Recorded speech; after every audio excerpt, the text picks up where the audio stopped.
Assalamualaikum warahmatullahi taala wabarakatuh. Untuk hari ini kita akan meneruskan materi Pendidikan Pancasila kelas 7 bab 3 yaitu tentang kesatuan Indonesia dan karakteristik daerah. Adapun sub pembahasannya itu bagian A tentang wilayah negara Indonesia. Sebelumnya Bapak ucapkan selamat kepada kelas 7 yang telah menyelesaikan penilaian tengah semester. Untuk hari ini kita lanjutkan pada pembahasan selanjutnya di bab 3. Ada pokok bahasan bab 3 itu dibagi menjadi 5. Yang pertama sub A-nya itu adalah wilayah negara Indonesia, yang B-nya itu adalah Indonesia sebagai negara kesatuan, yang C-nya itu adalah persatuan dan kesatuan Indonesia, yang D-nya itu adalah karakteristik daerah dalam negara kesatuan Republik Indonesia, yang E itu mempertahankan persatuan dan kesatuan. Nah, itu insya Allah akan Bapak buatkan menjadi 5 video pembahasan khusus di bab 3 ini. Nah, untuk pertemuan kali ini Bapak mengingatkan kembali yang akan dibahasnya yaitu sub A, yaitu mengenai wilayah negara Indonesia. Nah, wilayah negara Indonesia itu seperti apa? Setiap negara punya wilayah atau tempat di mana negara tersebut itu berada. Mencakup daerah mana saja yang menjadi tempat atau wilayah Indonesia. Nah, di zaman Majapahit, wilayah kekuasaan mencakup seluruh daerah di Nusantara ini. Panglima Majapahit bernama Gajah Mada bersumpah untuk menyatukan seluruh daerah Nusantara menjadi satu kesatuan wilayah. Nah, sumpah tersebut itu disebut juga dengan Sumpah Palapa. Sebagaimana kita lihat di sini ada patung. Nah, patung tersebut itu merupakan salah satu wujud dari Sumpah Palapa tersebut. Nah, tidak ada negara yang tanpa wilayah. Maka saat akan mendirikan negara Indonesia, para pemimpin bangsa pun segera berdiskusi kalau Indonesia menjadi negara daerah yang menjadi tempatnya, maka di daerah mana saja. Nah, dalam sidang kedua Badan Penyelidik Usaha-Usaha Persiapan Kemerdekaan Indonesia atau BPUPKI, yaitu pada tanggal 10 sampai dengan 17 Juli 1945, maka soal wilayah ini didiskusikan khusus. Nah, ada beberapa pendapat yang berkembang dalam diskusi tentang wilayah Indonesia. Lalu semua pendapat tersebut itu menyepakati bahwa wilayah negara Indonesia itu adalah kawasan kepulauan di sekitar garis khatulistiwa yang berada di antara benua Asia dan juga benua Australia seperti sekarang ini. Nah, yang pertama yaitu pembatasan wilayah. Seperti rumah, jelasnya gitu ya.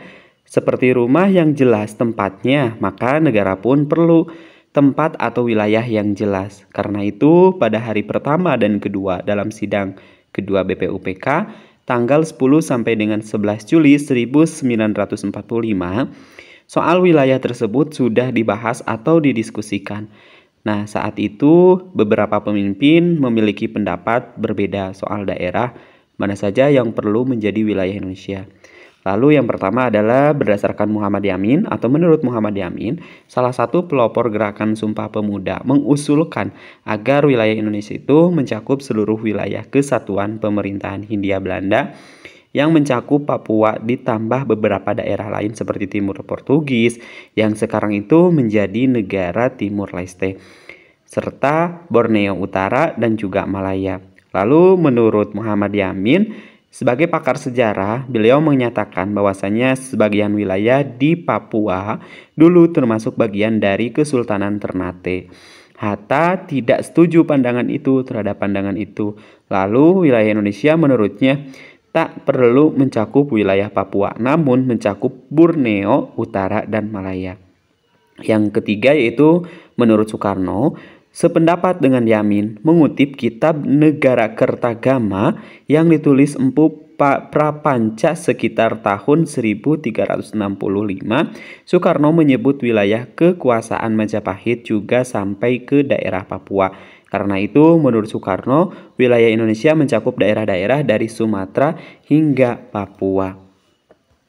Nah, yang selanjutnya yaitu penetapan wilayah. Bagaimana sih penetapan wilayahnya?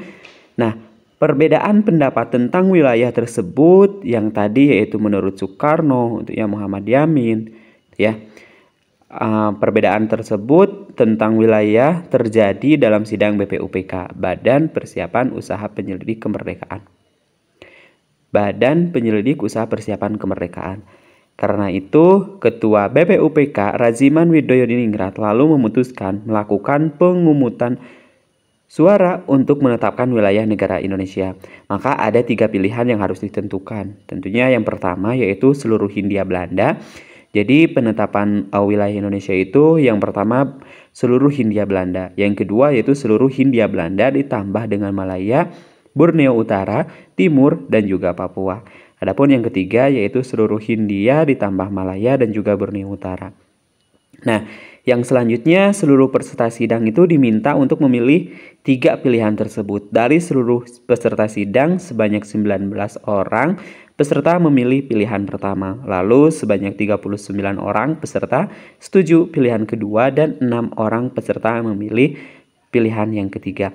Kalau kita perhatikan di sini yang memilihnya itu lebih banyak ke yang mana? Nah, sebanyak 9 orang itu peserta memilih yang pertama, sementara yang setuju terhadap pilihan kedua itu sebanyak 39 orang. Berarti pilihan kedua itu lebih banyak dibandingkan dengan pilihan pertama dan juga pilihan ketiga. Nah, pilihan ketiga ini adalah ada 6 orang ya yang memilih tentang seluruh Hindia ditambah Malaya dan juga Borneo Utara. Lalu yang selanjutnya, selain itu terdapat juga peserta yang tidak memilih, maka BPUPK pun memutuskan pilihan kedua tersebut yang dijadikan wilayah Indonesia. Nah, keputusan BPUPK itu dijadikan dasar oleh Panitia Persiapan Kemerdekaan Indonesia atau PPKI.